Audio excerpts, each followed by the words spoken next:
Good afternoon, everybody. We are 100 Years Enterprise. My name is Fahim. Dante. I'm Patrick. Y'all sure y'all know y'all names? Sometimes I go by Dante. Y'all sure y'all know? When I'm in certain areas, I say I'm Dante. But yeah, man. Happy Sunday. It's good to be here today. 100 years, we've been in this thing, Consequence of the Street Life. And so we just decided to say, let's switch some things up, but not a lot. And again, we open it up when we about to round off season 5. As always, man, 100 Years Enterprise, man. We live in effect. And just want to hear our guest here. Can you tell me what your name is, young man? My name, Darrell Brown. And me, my name is Ricky Godfrey. Ricky Godfrey. And my name is Fahim. What I got over here, man? Dante. Well, I gotta say my name again. Dante, for the peoples and for the good brother Fahim. It's truly a blessing. We here doing what season? Season 5. Season 5, episode 8. It's a beautiful day today. We gonna start with the brother. You wanna start with the brother Ricky? Yeah. Ricky, They both smiling over there, man. They both got the nice shirts over Okay, there. well, first of all, hold on. First of all, let's just say we welcome these brothers, part of our team, 100 Years Enterprise. Because it's a beautiful thing. It's a beautiful day that we continuously growing. And so we want to welcome these two young brothers, on our team, on our journey. So we're going to start with you, brother Ricky Godfrey. Tell us a little bit about yourself first. So people know who you are. Okay, as I say, I'm Ricky Godfrey. I grew up in the community of Richmond. Most of my family came from North Richmond, California. 1 mile radius, 4,000 residential community. Okay. A lot of crime there, as those that know. I grew up in poverty, as most of my friends and family did. What I mean? At the young age of 8, I witnessed my best friend get run over by a diesel. His head crushed by a diesel. And I believe that was my first experience of trauma, of dealing with trauma. Also, there were abuse going on in my home, what I mean? So I dealt with that, and that, from there, it just spiraled, for me. No counseling or anything like that, so I just dealt with it the best way that I knew how as a adolescent, as a child. Yes. So at 8 years old, seeing that, I know that was real devastating. Man, just to witness that, to see that, and it's sad, sometimes, in our communities, we have to witness certain things and see certain things that we shouldn't be seeing, but that's the world that we live in, right? So, this topic is the consequence of the street life, right? So when we talk about the consequence of the street life and being that you was living that life, did you think about the consequence? Did you think about going to prison? Did you think about harming somebody, how it would affect yourself, your family, as well as others? Absolutely not. I didn't think about the consequences of the streets. I didn't have the wherewithal to really, come to that thought. My thing was just about, being an impulsive person, a child, as children do. We just go off of what's in front of us. That's it, no thought process at all. And that, it led me down a path of destruction. Yes. Unknowingly that's where I would end up, down a path of destruction. So, no, I didn't. Okay. I got one more question. You was wrongly convicted, right? Absolutely. How did that make you feel, being wrongly convicted? And you was how long was you locked down for? I was locked up for 31 years. 31 years. How did that make you feel, knowing that you was wrongly convicted and you did 31 years for a crime that you did not commit? It made me angry. It made me furious. It made me resentful. I even began to develop a hatred, for those responsible. Of course, I'm still angry right now today. Yes. Because I didn't get fully exonerated. Do I have hate toward anyone now? No, I don't.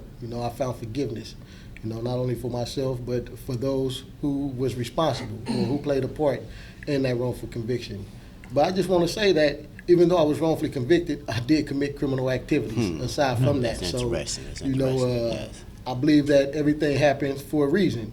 Yes. Whether we want to accept that fact or not, that's just the reality of life. That's how God has set it up for us. So even though I didn't commit that crime, I did commit other crimes, some in which I got away with, some in which I didn't get away with. So, yes. Okay. Thank you for sharing that, brother. Absolutely, absolutely. It's always great to constantly. It's always great when we can continue to hear the fact that God makes no mistakes. Absolutely not. You know, there was no mistake made. You know, a lot happened growing up in North Richmond. Absolutely. You know, a lot of people who you knew but no close. You know, not here today. Absolutely not. You know, and shoot, and those numbers at the rate of, you know, at that time, they was high and flew up kind of fast. Yeah. Shoot. No mistakes made. You here today. I'm here today. And I want to say welcome to 100 Years Enterprise. Thanks for having me. And I'm wanna very, say very that. pleased and elated to be here. Yeah. Yeah. Yes, sir. Exactly. Yes, Exactly. Exactly. So we're gonna go in. Go Let ahead. me jump in here right quick. Yeah, Right? man. I'm gonna pivot, but I'm gonna ask the same question to the other young man here, man, because Yeah.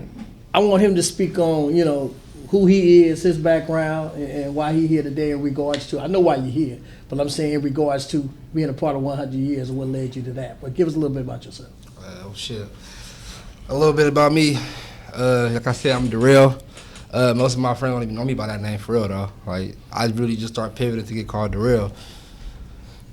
Past few years when I started my little football team I got organization that I started as a vice president, but What's the name of it? Tri-City Dolphins. Okay. Tri-City Dolphins. So we started in Richmond. Like our first practice was like Point Richmond by the water. You know, it was a few of us. It was real small. We had all the parents buying in with us. They was using it's crazy because they were using like they car headlights for us to have lights. Mm-hmm. And then we ended up moving to a different little park.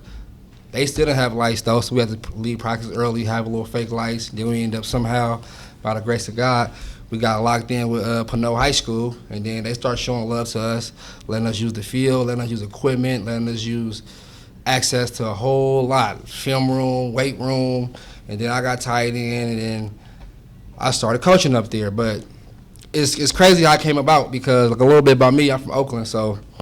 And I'm the youngest of 6, and I grew up in a 2-bedroom house. So it was just me and my brother. We were stuffed in the house, and yeah, man, kind of like basically how I grew up was, like I said, I was the youngest, so I always got the game from my big brother. So whenever I'm around my group of my friends, whether it's elementary, middle school, like I was just more sharp than everybody. You know, I always had a little mo, always knew a little mo, always stole their clothes. So I was a little, you know what I'm saying, it was different. And also too, I feel like a big thing because my bigger brothers, they older probably by like 4 or 5 years, and my cousins and everything. So it was like, I could say whatever here, but it was more so like, how can I put it, like my generation was all about robbing, you know, stealing, stuff like that we took part in. But it was like also had like ghetto role models, you would say, that was like tied to hustling. So it's like I was always like, out of all my group of friends, I was the one always hustling, but I was still doing what we was doing because of my generation. But it was like I had a little more game, more wiser.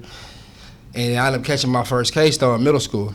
I used to go to Frick Middle School, right there. Then I caught my first case. I was probably like 8th grade or so.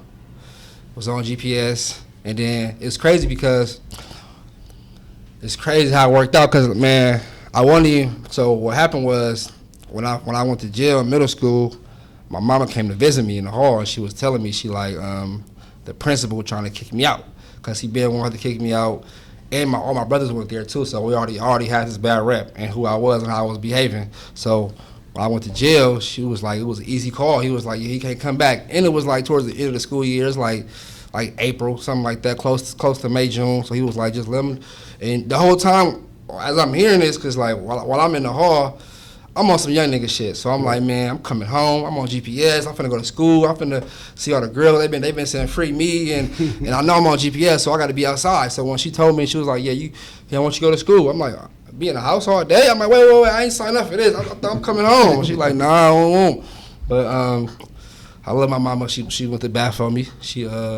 They had a little agreement. I guess I couldn't go back to school because he didn't want me back, and he had an excuse to do it now. But I was able to walk the stage. I was part of the group walk the stage.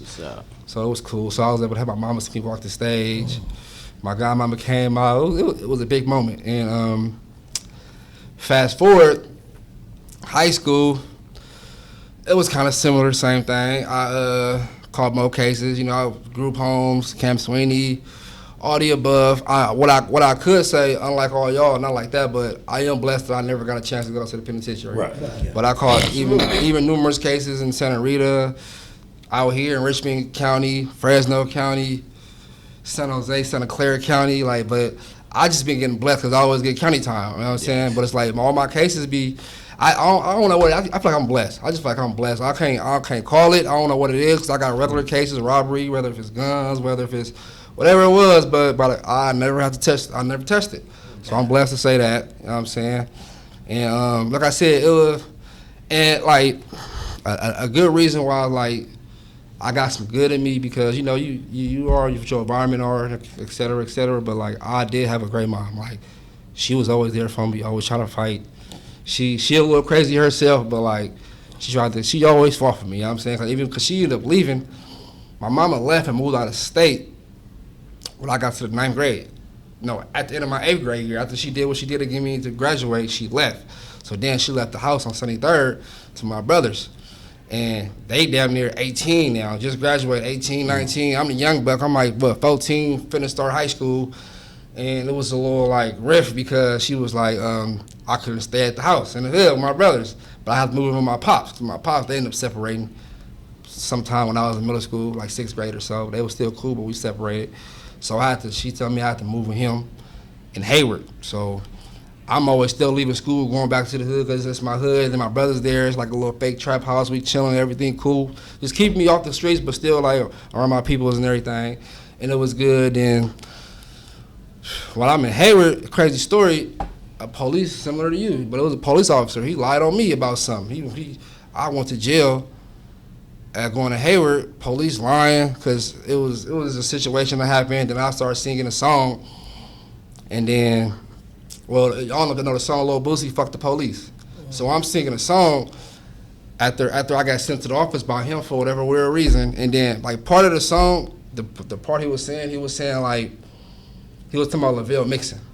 So one lyric, he was like, we need to do Cali niggas and kill cops. And I was singing that song. And then this is why I developed a real hatred for the police because prior to that, we in the office and he telling me oh no, I'm good, man, I'm a good cop, blah, blah, blah. I'm like, man, I already know how y'all get down. I'm cool, I'm just chilling in the office.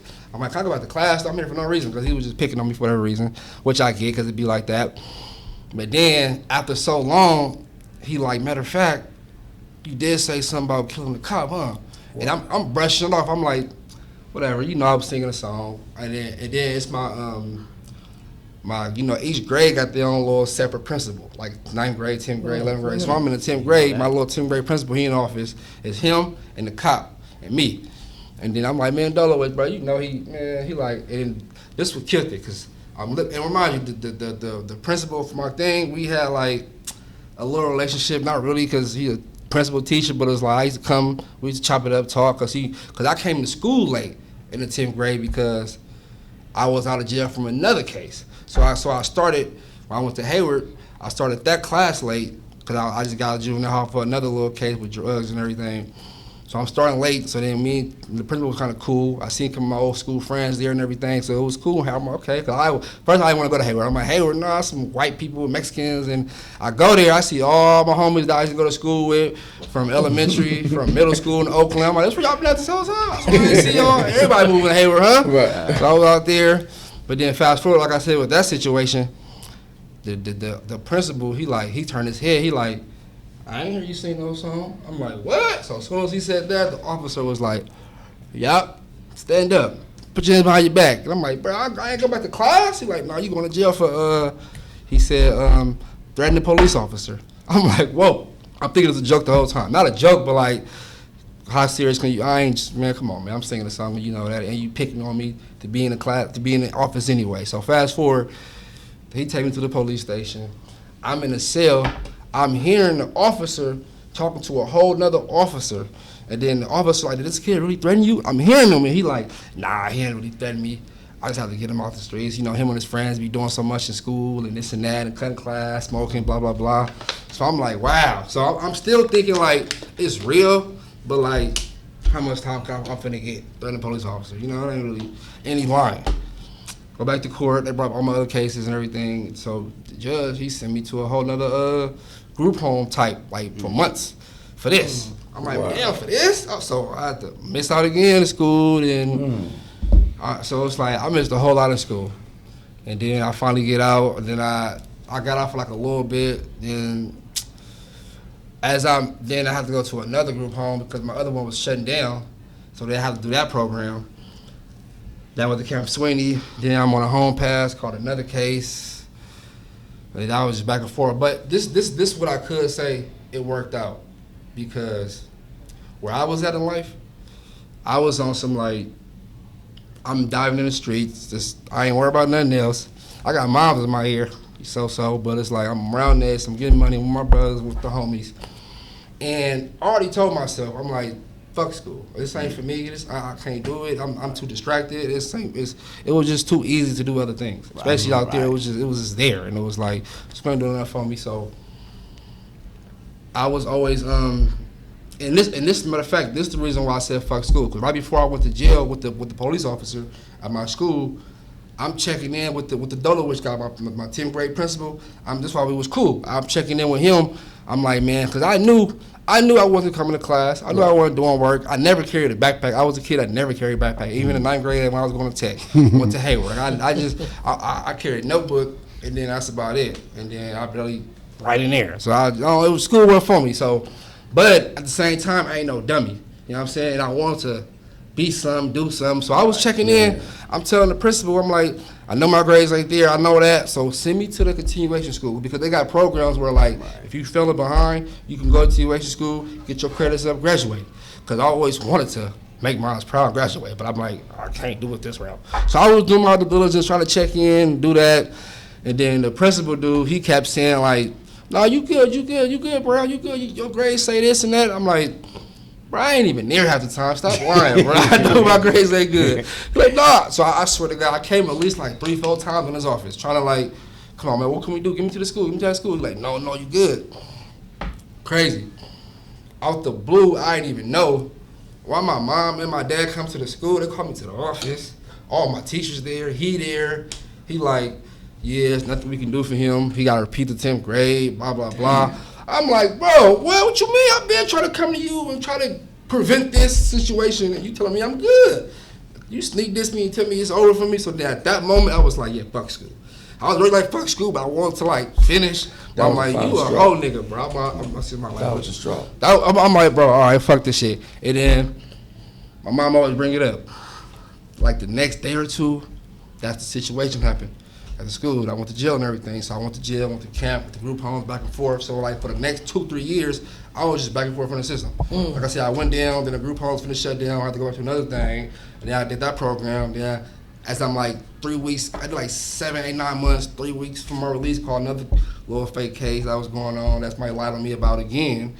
I swear to God, I got lied on. I can't make it up, bro. That's why I understand y'all then.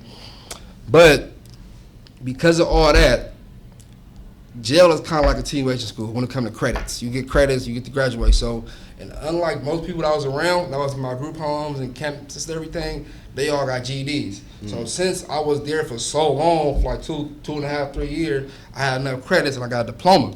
So, and then since then I was trying to like, okay, I got my diploma, that's school out the way. Okay, so now I can do this, do that, and we're still fighting little obstacles and everything. But one thing I could say that I do believe my mama was saying, like how you were saying, God make no mistakes. He make no mistakes. Because I know for a fact, if I didn't go to jail, if the officer didn't allow me, especially after the meeting I had with me doing 10th grade, I wasn't going to do 10th grade again.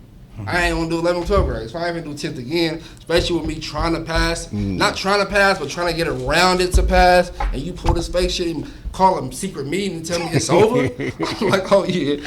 All right, say less. So, like I said, within the same week I went to jail. I was stuck in the system, ended up getting my diploma. And then I've been trying to, climb my way up out of it, do this, do that. I was trying a little stuff. I went to different little trade schools, do this, and then do my little stuff on the side, be halfway in, halfway out. Like, I was always trying to do the right thing, but it was just, like, so easy to do the wrong thing. And in my mind, the wrong thing wasn't the wrong thing because, it was just what we know. I was trying to provide. And I had a kid at that time, too, when I was, like, 19 or so, too, so I had to buy for my son.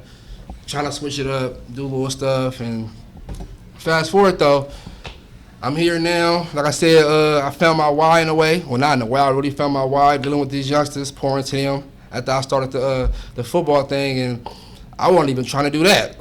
So that started. I'm gonna tell you a quick little. I don't want to talk for too long. So 1 second, because I want to get this all in piece. I want the audience that's watching to feel where you coming from, right, as well, because what it is, we want to get it in sections. Right. So, if anybody got some questions, especially with Ricky Godfrey, because Godfrey, man, I know I want you to drop your experience, man, you know what I mean? And then we're going to lead up to, how y'all come be a part of 100 years and how that breakdown was for y'all and what y'all look forward to, doing in the future.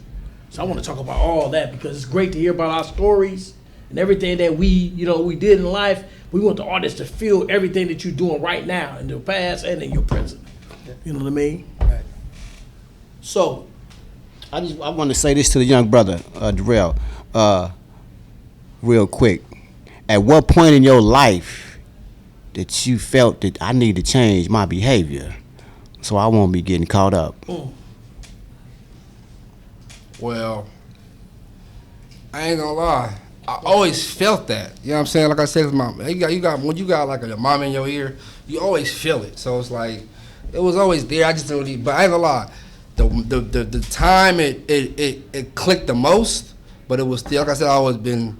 But the time it clicked the most was when I had my first son. I had my first son about 19, 20, and I vividly remember me catching myself doing shit that I know I wouldn't have done. But I'm like, man, I got a son. Let me stop playing. Let me start like for example, it'd be times where let me think of an example. Something simple. Me being at the welfare office, trying to get some food stamps or something, or just little stuff like that, or whatever. I'm catching myself long ass lines. I gotta fill paperwork out, and I'm like, bro, what? I can go get some. Man, I'm finna cut. I literally remember me walking away, and then something just said like, "You got a son now." I'm like, let me check. Let me, you know what I'm saying? I really remember that. Okay, I'm in the right place. It was really my jit for sure. Thank you for sharing that, brother. We're gonna go to old Rick. I know you want to ask Ricky something. Hamza. I do, man, because me and Ricky got similar stories, but if you want to chime in, because I know I've been long-winded. Actually, you ain't said too much. Okay, well, look here, Ricky. Check this out. Let the audience know about your transition when you said when you was a childhood, that childhood trauma, right, and what that led you to, right? Because I don't want to say it. I wanted to say it, but I'd be taken away from him saying it. So I'm looking at when you said that trauma aspect of your life, you had to pivot. What did that do, and where did that lead you? It turned me to the streets. It's simple. I started off stealing. I would steal bikes. I was still going people's pigeons coop because I raised birds. I liked the birds, and I would still eat birds. I also would steal bikes. I would go into Pinot, and we'd catch cats out there and I already know. Take them for their bike, right? Dirt bikes, whatever. You know what I mean? We'd go to Berkeley, do the same thing. Then I began to go into Mervyn's and steal their 501s, their Adidas shoes, you know what I mean? And because I didn't like what I was being made to wear. And this was at a young age, of course. About the time I got to fourth grade, I lost interest in school because I would see everybody else fresh to death, and that wasn't me, you know what I mean? I remember my grandmother asked me one Christmas, what did I want? And I told her, and I gave her a whole list. Well, I didn't get everything on that list because she wasn't able to get everything for me on that list. But what she did do is give me a TI sweatsuit and some Adidas shoes, because that's what I wanted, right? But I couldn't wear that anytime I wanted to wear it. That was only on occasion. So what I would do is I would act like I was wearing what I was wearing, you know what I mean, up out the door, some Payless shoes, and I would take the other shoes, my Adidas and my TI, and I would set it outside the window. And then I would leave out the house, and I would go around the window, and I would grab that, and I'd go down the street. As soon as I get down the street, I would switch out. Now I'm getting on the bus, you know what I mean? And that lasted for a while, and then I skipped school. I began to skip school. I'm at Hilltop Mall. And the police up there, you know, I don't know, we ain't supposed to be in the mall at school hours. He pushed up on, hey, what you doing in here? Why you ain't at school? We don't have school today. What school you go to? Me not knowing how to lie good. You know what I mean? I lied, but I lied. I wasn't smart in my line. So he like, all right, I gave him what school I went to. Y'all do got school today. So now I'm thinking, my grandmother, she gonna kill me, right? So lo and behold, he's like, yeah, you lucky I couldn't get in contact with your grandmother, right? But he lied because she told him, don't let her and me know that he got in contact with her. So he's like, where you going? Where you want to be dropped off to? So I'm thinking I'm in the clear. So I get dropped off. We were staying on 21st and Dover at the time. Okay. I get dropped off on 23rd and Dover, right? He dropped me off right there. I walk around the corner. Bam, change my little clothes out or whatnot. Go in, put everything back there. I wait a little while. She say, so how was your school day? How my school day was good. I go in there, wash your hands and stuff, and dinner, eat your dinner. I'm like, all right, bam. Say, man, go get in the bath, go take your bath. I'm like, all right. So school was good, huh? Yeah, it was good. And man, I got in that water. Got up out that water, and it was a wrap, right? Yeah. Got my ass whooped, you know what I mean? It's just simple as that, because granted she didn't play that, right? So that right there propelled me to really not like school like that no more, right? I was tired of being teased. So by the 5th grade, I dropped out of school. I just stopped going. I began to run away from home. By this time, you know, and I love my mother and my granny and my father, though, to pieces. Rest of my grandmother and my father, rest their souls. My mom's still here, but this when I found out that they had started using drugs, and that was devastating for me, you know. And because of that, you know, I didn't want to be around that, and I began to run away. So by 11 years old, I'm out the house. I'm on my own. I'm going to stay with people in the community. You know, my friends and stuff, their families that I knew. Several times I just slept in the park on a bench. You know, another time, you know, I slept on the couch on the side of the house. You know what I'm saying? This was at 11? At 11 years old. So then, you know, I finally, at the park in North Richmond, began to sell marijuana. You know, my dad and them, they was on Grove, so my uncle and them, and they would tell me, get up out of here, boy, what you doing down there? Give me some money. Give me a few dollars. So I took that money, and I said, man, let me go on and try to, you know, do my thing. And I remember me and a guy from Richmond, he ended up being major in the game, and I remember we all started at the same time. So I took my money and went and bought a double up. I went and took that double up because I done seen what was going on in my home, and I thought that me cooking it up would make it more than what I had, right? So I put a pot of water on the stove, and I put the double up in the water. No nothing, right? Went in there, so I'm looking like, man, we're evaporated, right? And I'm not knowing, so I took that because of what I saw, and took a strainer and poured the water in there into the sink, and it's nothing there, right?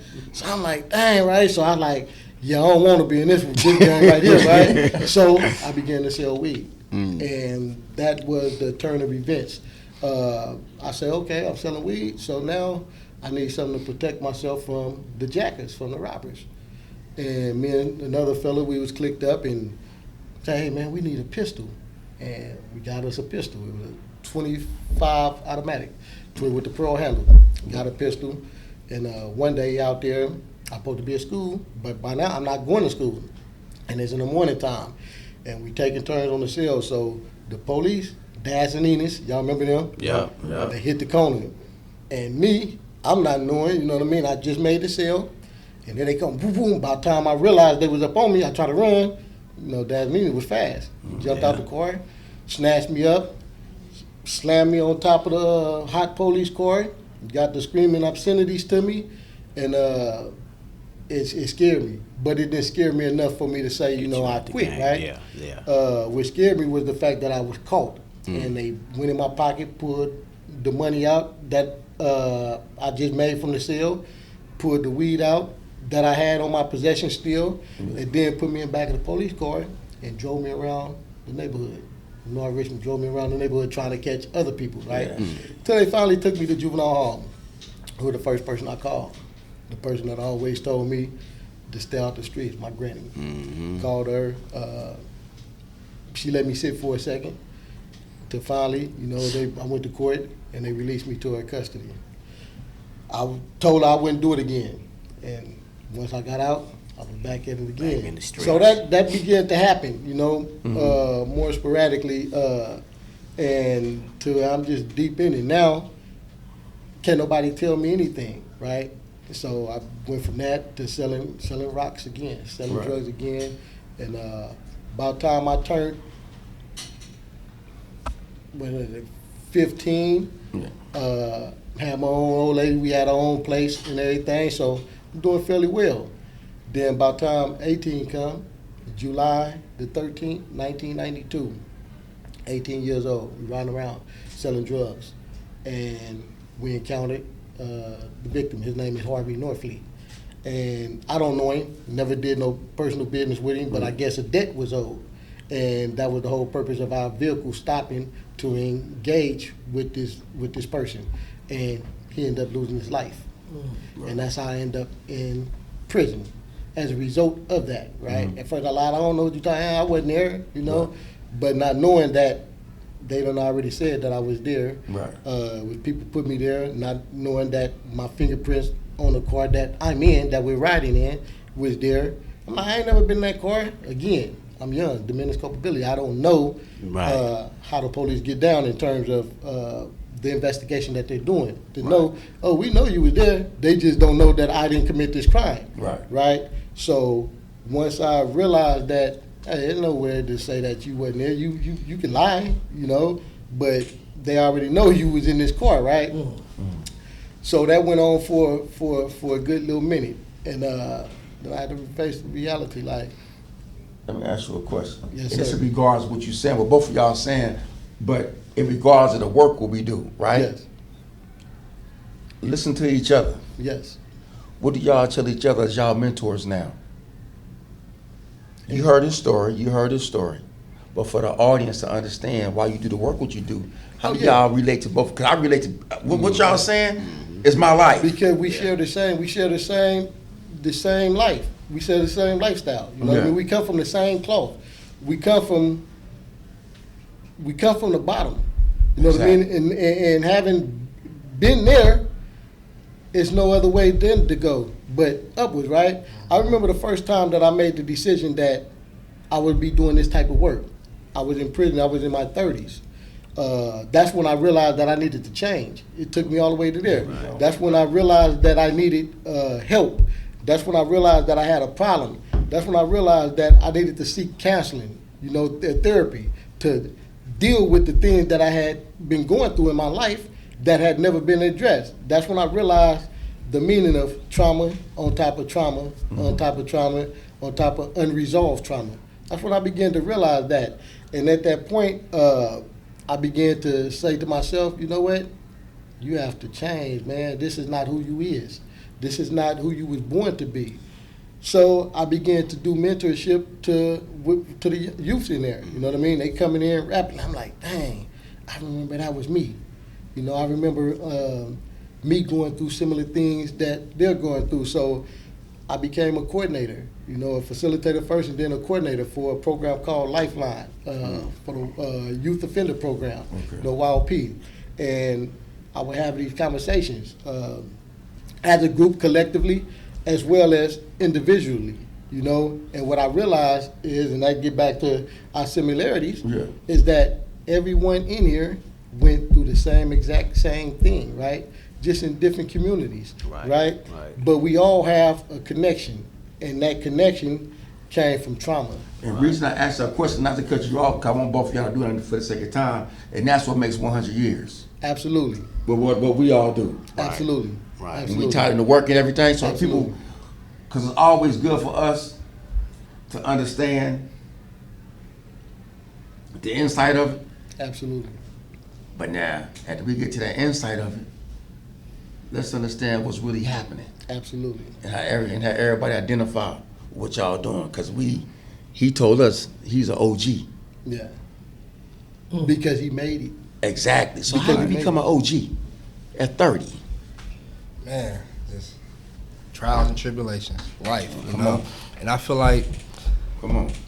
similar to what he was saying, how we all go through. I feel like everybody got their season, and I'm even more a believer in knowing that now, dealing with youth. Like it be times where it's like certain people ain't ready to hear it right now. Some people ain't ready to change right now. Some people ain't ready to go right now. You know what I'm saying? That don't mean they're not gonna never be go. Sometimes it might be too late, but sometimes they might slither through and they got their season. So I feel like everybody got their own season, and I was like, and I feel like the big similarity that we all got is that we had somebody in our ear, not giving up. And we going within, like I said, wisdom. Wisdom is really, I feel like wisdom is the most thing, because people can tell you what to do, but if you ain't trying to hear it, and if you ain't ready to go for whatever reason, like whether you put your hands or you almost had death looking in your eyes, you was on that bed, or you went through this or you went through that. All right, now I'm ready. Type shit. Like everybody got their season, and it's like it's with wisdom. Will teach you. So it's like you could tell somebody this and that, but like that's why it's great with what we do, because and y'all go to the perfect place. Y'all go to a facility where people was incarcerated, where for the most part, a lot of people they ready for their season now. Now it could be jail talk, it could be this and that, like everybody go through, but like in that vulnerable moment, they ready. What I gotta do? I mean, I just gotta get out of here. I gotta do what? I gotta do this. I'm ready to change. I'm ready. Lord, give me this last chance. I promise I'm gonna do right, baby. I ain't no more cheating. Like, you know, it's like, so I feel like that's really big. And it's because, like, I had a situation a couple years ago. I don't want to speak on it too much because I don't know if it's still open or not. But I was dealing with a situation where I was looking at 20, and then I feel like to answer your question to get back, that was like one of my main turning points a couple years ago. That situation, because I always get blessed and slither through, but I never was facing something like that. Like I always facing 2, 5, 7, 6. Something you can walk off. They told me 20. I'm like, ooh. I'm like, hey, Lord, I'm done now. I'm cool. And it's crazy too, because prior to that, I got into a situation with my friend, and then we went down for something. And then we in the holding tank together. And then he telling me, he like, man, this was his time. He like, man, this is my time, bro. I'm tired of this shit, brother. I'm ready to change type shit. I'm telling him, like, man, brother, we finna get out. We finna go. I got something up for us. Don't even trip. He like, man, no, we doing this all. I'm like, I wasn't ready though. But he was ready. And then a few months later, I guess God was like, bro, you playing. So then he had a situation, and it was like dub. So then, by the grace of God, I got out of it. Just I feel like it's hard to say. So I'll try to use the right terminology. Basically, I got out by just being real. So a situation, because there was like dub, and I remember looking in the mirror when I was in the cell. I'm like, fuck it, you gotta walk it out, because they asking for certain shit that you're not finna tell them. I don't know nothing. They're like, you don't know nothing when you getting this dub. I'm like, fuck it. I'm like, gotta walk that dub out. I was ready. But then because I was coming like that to myself, to them, it worked out. It was like, oh, well then, you know how they just be saying shit to make you say something. I'm like, man, I'm accepting my fate. I'm gonna walk it out. But because I was like, I'm gonna stand 10 toes, next thing I know, they talking about, Brown, you getting released. I'm like, oh, shit, all right. But the kid that was trying, you know how they be, trying to pump, trying to, but I'm like, but prior to that, I'm like, Lord, I'm done. Get me out of here. But I don't know how you gonna do it, cause I'm finna take this dub. But if something slid through, you got me now. Feel me? And then I slid it through, and then that's why I didn't right after that's when the whole little football shit came in my face, and I was like, all right, if I'm good type shit.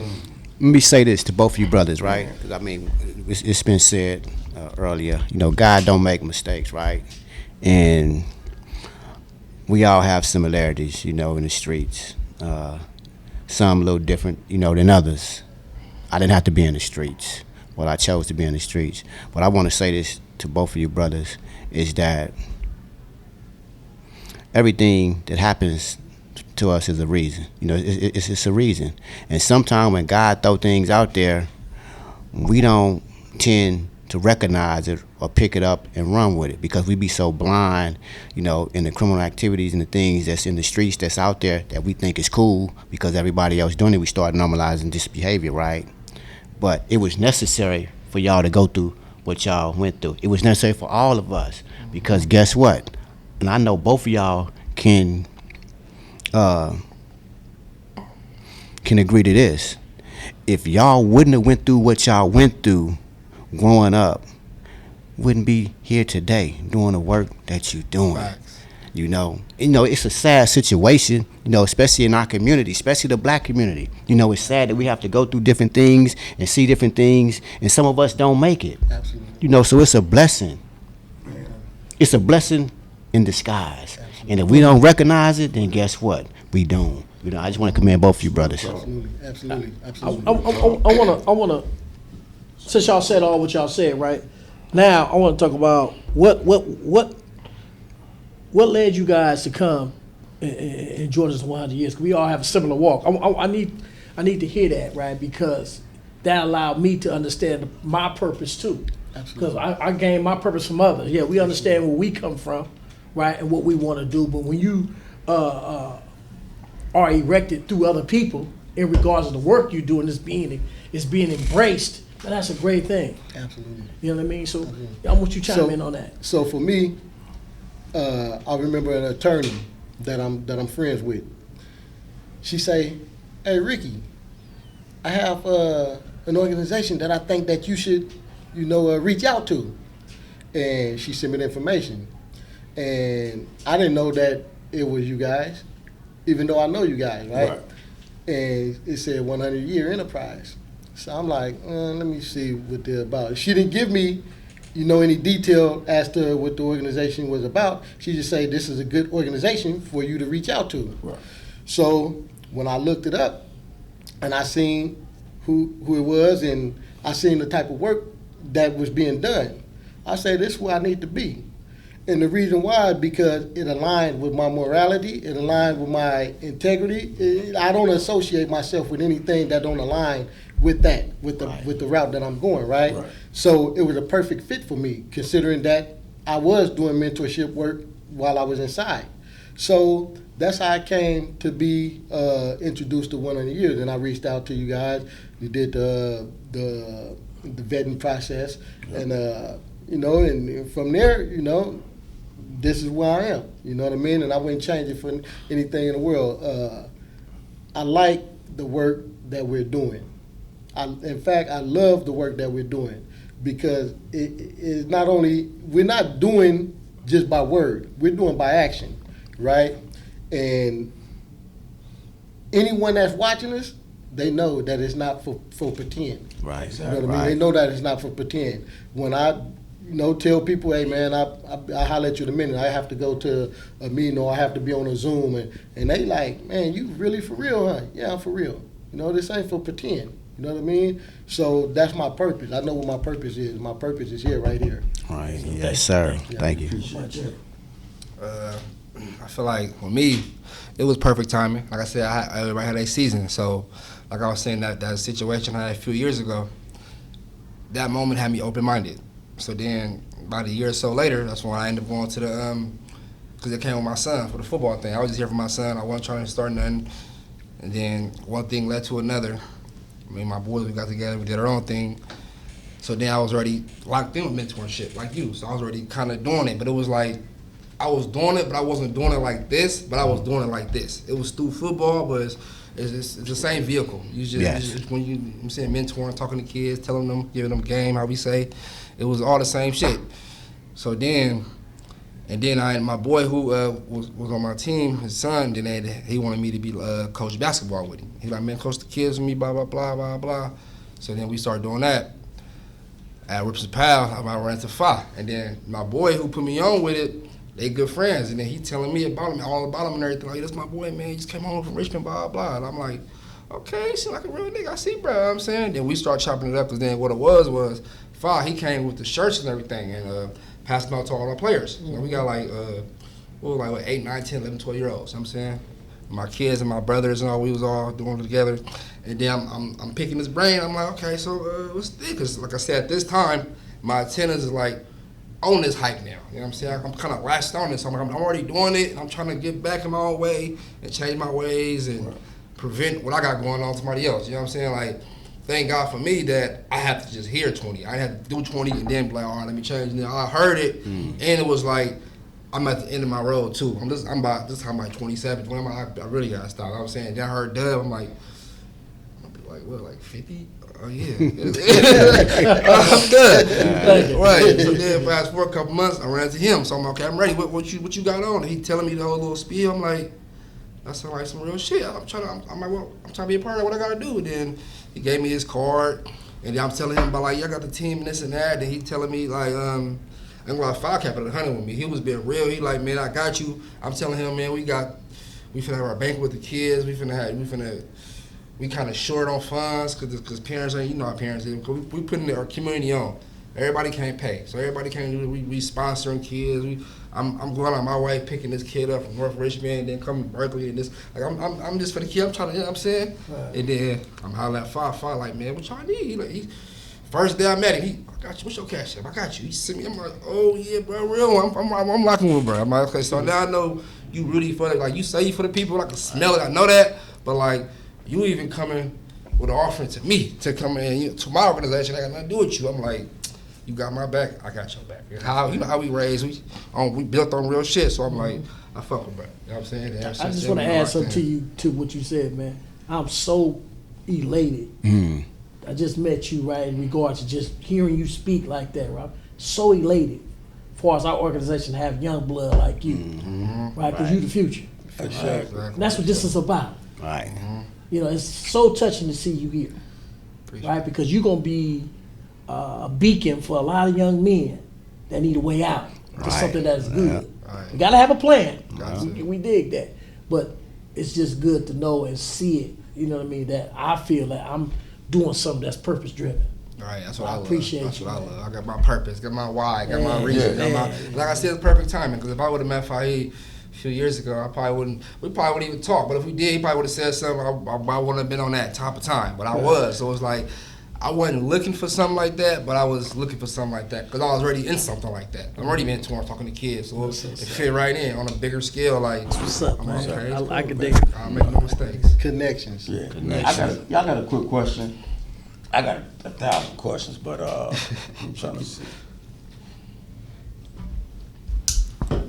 Now that you're working with kids, right? How does it make you feel when you're looking back at your 15-year-old self, 13-year-old self, when you was going through the times you was hungry, when you had to be separated, you know what I'm saying, had to go to Hayward from Oakland, all those times, you know, because now you see these same kids coming to practice. If they going through a thing, but they're not really voicing it, you can see it in their actions. See it, fact. Because you can see yourself, right? So what goes through your mind when you see it now with the work that you're doing? Because I want you to say and tell the people how you changed, you made your change, your transition. Now, as you identify, you look back at the youth and say, hey, this is why I'm in the right place because I can identify.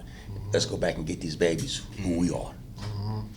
It really, it works perfect. Like, I see them every time, like you said, I see them, I see me. So, like, it's remarkable, I ain't gonna lie, because what be touching to me is when a kid tell me, like, they can talk to me before their own parents. Exactly. Like, it's crazy. Like, they look at me like an angel because they know I've been what they've been through, but like, I also come different. Like, you know, like they know I'm really there for them. They know. Absolutely. Like, I show like I got a rule.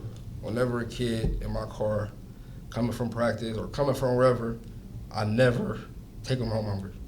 Like, I can't because I don't know. Right. No, I was hungry, so I'm like, y'all hungry with McDonald's? No, I'm cool, coach. Yeah. What y'all want? I know you hungry. And if you're not hungry, take it. That's Like, right. little shit like that, or like you said, you can see it on kids' faces what they going through. That's why I always be situations where I pull kids to the side and I be like, how was school today? Like, what's up with mine? What's going on? Like, we ain't even talking about what's up with you? What's up with your brother? Your brother doing? He doing good? He still doing woo? Right. Oh yeah, coach. Huh? My mom still woo. Tell her I said hi. Woo. Like, and especially for my older kids too. A lot of my older kids, they focus on what they want. That's why, like, they and it's like, how can I put it? Like, a lot of them, they want to go to college, and I love that. Like, as far as some student athlete, they all trying to play football, go to the NFL, and they know college is the way. So it would be situations where it's like, because now, like I said, I be training. So I be training kids too. I be training D1 athletes, professional athletes. So a lot of my players, they train with me. And then a lot of them, they see that they get better off the work that we be putting in, and they peers see it. So now they peer be want to train with me now too. I'm kind of blowing up, but it'd be cool because these kids be getting opportunities. They be getting opportunities to go to Stockton for certain showcases. Or I had a kid, he had to go to LA to be seen because he got invited. Had no way there. We out there, bro. I mean, we out there, and it was cool too because it was my brother's birthday. So my brother already hit me like, "We to LA, bro. Woo, for my birthday." And me and my niggas, I'm like, "It's good." Then my little homie, he had a showcase out there. Took him out there, and we were chilling with my brothers and everything. But he had a showcase for football in LA. And y'all know about Bosco. So St. Bosco is like the #1 high school damn near out here. So the little bro, he was showing up. Bosco trying to get him. I'm telling, they think I'm his dad, but we was like, yeah, whatever. So they like, man, I'm like, yeah, we here in Richmond. He like, man, so what? We get him out there. We want him. He nice. We want him. And I'm like, man, and I'm telling bro, I'm like, look, you got it. I've been telling you, you got it, and remind you. This is the kicker that I don't think y'all gonna believe. Last year was his first year playing football, cause he played with my Dolphins team. Okay. And he was not like that. You know what I'm saying? Then fast forward, he had a situation with his friend that was mocking him and everything, a couple of his friends. So then he called me on some pay to full shit, like, every day I'm coming with you. Anybody talk to me crazy? He's like, Coach, I want to train with him and lab with you. So he was labbing all spring with me, him and his boy, labbing all spring with me. Next thing you know, they start playing. Then they getting seen global. Now everybody want them. They want to go to LA. They want to go to Stockton. So then he was like, That's right. and I'm like, told you what, bro? Like, it's in you. Like, I could train people for months and years. If they ain't got it, they ain't got it. I'm like, bro, you got it, bro. Just take this shit serious. So then, because of that LA moment, he came back. He was in his books. He training all day. I'm watching videos. I ain't even around. He just getting it in. And it was cool because the work that I put in with him, he inspired all his peers. That's right. So it's like a ripple effect. So now all of them trying to train, all of them trying to mess with me, all of them all like, it's like they different than how we was. They all competition, but they competition like, who going to get the better grades? Who going to D1 first? Right. What college you going to? Yeah. I'm going down south. I'm going here. I'm like, I just be listening like, I love that conversation. Yes. That's right. I'm like, right. what's up, man? That shit's special. Man. Powerful, man. Proud of you, man. That was Proud big. of both of you brothers. Man. I don't know how much time we got, but I just want to say, man, I appreciate both of you brothers. It's a blessing. Like I said, especially, I can't take nothing from either one of you brothers, man, because it's about, it's about giving back. We go through our stuff, what we go through, and the beauty in that is that we recognize that, hey, we got to change, and we made a change, and we making a change, and we still growing, and we also helping these youngsters. And I just want to say congratulations to both of you brothers, and thank you both for wanting to be a part of 100 Years Enterprise, because it's a blessing, and we stand pushing. Yes, sir. And I just want to say, man, for me, I have an obligation to give back. Took so much for my community. And it'll be what can I say? It wouldn't be good if I didn't give back. Right. You know what I mean? And that's part of my making amends for the criminal activity that I was involved in. I just love my people. You know what I mean? Yes, I love sir. the youth. You know, I was That's right. once that. You know, nobody mentored me like that. Right. My mentors were pimps, players, drug dealers, hustlers, quote unquote gangsters. You know, that was my mentors. You know what I mean? So to give back to the youth in the way that we're doing, that I'm doing, you know, that's where it's at for me. You know, Yes, sir. not an obligation that, you know, to say that if I don't do this, then I'll be penalized. Nah, a moral obligation, you know, that comes from, you know, here Yes. in my integrity. So that's why I do it, man. Appreciate you. I know it's time for us to go back. I still have one more question for you, Ricky. To be working inside juvenile hall, how was it your first day just walking inside? I know we think back, man, I'm inside juvenile hall, man. I came through these doors. I had a vision it's gonna look like this, but maybe it's like that now. But you know, you don't gotta go to elaborate too long, but just how was that for you? And let these people know, because that's not an easy fleet. It's not. It's not easy. It's not.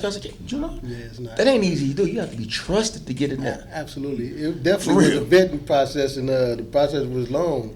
And I remember my wife, you know, she say, "Hey, why you not approved yet? That's taking a long time." I say, "It's a process." And then finally, after her asking, you know, multiple times, I say, "You know what? The reason why it's taking this long because it's kids. You know what I mean? They don't just want anybody around these Come on, man. kids." Right. Come I on. say, so that's the process. But going into there, I always had a vision. Real stuff. I always had a vision of going back into juvenile hall, going back into Byron, and going to speak. I always said this. And when I came home, and I didn't even know that Byron had shut down. It wasn't until the first time that I went to juvenile hall in terms of going inside that I realized that Byron was no more. Right? So it just was a wonderful experience for me, man, to say, man, I'm in a place that I came through as a ward of the state, and just to see the difference. You know, back when we was coming through juvenile hall, it was packed in like sardines. Like I say, I was sharing the story with the brother that they used to try to put 3 or 4 people in one room. Shit, they did You know what I mean? sometime. Yeah, they did. You know, and it was up to us. I remember.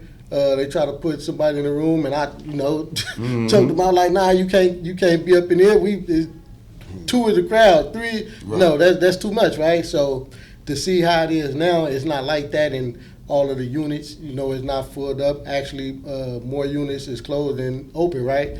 And just to see that, and then to see that it's not that many own the unit, mean that something is changing, you know, and to be a part of that change in terms of educating and facilitating these youths into understanding the ramifications of, you know, their choices and their decisions, man, it's beautiful for me, man.